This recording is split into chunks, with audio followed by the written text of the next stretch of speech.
அதாவது லதா ரஜினிகாந்தோடைய அந்த மக்கள் மேடை அமைப்பில் சேர்றதுக்கு பதிலாக நீங்கள் ஒரு 10 மாடி கட்டடத்துலேருந்து குதிச்சிடலாம். ரெண்டும் ஒன்று தான். ஏன்னா அந்த மக்கள் மேடையில் போய் ஒருத்தன் சேர்றதுனால அவன் வாழ்க்கையில் எந்த நன்மையும் நடக்க போகிறதில்ல.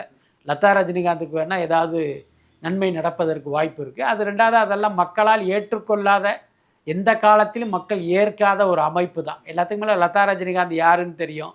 இந்த ரஜினிகாந்த் தமிழ்நாட்டுக்கு என்ன பண்ணாருங்கிறது தமிழ்நாட்டு மக்களுக்கு தெரியும்.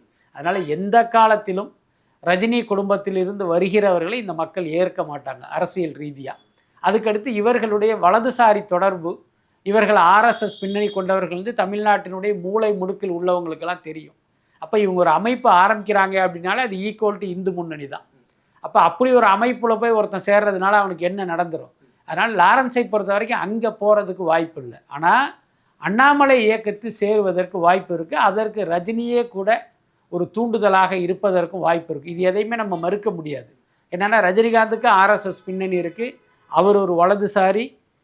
அண்ணாமலை யாருங்கிறது உலகத்துக்கே தெரியும். அப்போ அண்ணாமலை கட்சிக்கு என்ன ஒரு கவன ஈர்ப்பு கிடைப்பதற்கு லாரன்ஸ் போன்றவர்கள் போனால் வந்து ஒரு உதவிகரமாக இருக்கும்னு நினச்சி ரஜினிகாந்தே கூட இவரை வந்து அந்த பக்கம் டைவர்ட் பண்ணுறதுக்கு வாய்ப்பு இருக்குது. நீங்கள் கூட கேள்விப்பட்டிருப்பீங்க, அண்ணாமலை கட்சியில் ரஜினிகாந்தோடைய 2வது மகள் சௌந்தர்யாவுடைய கணவர் விசாகன் வந்து சேர போகிறாராம்.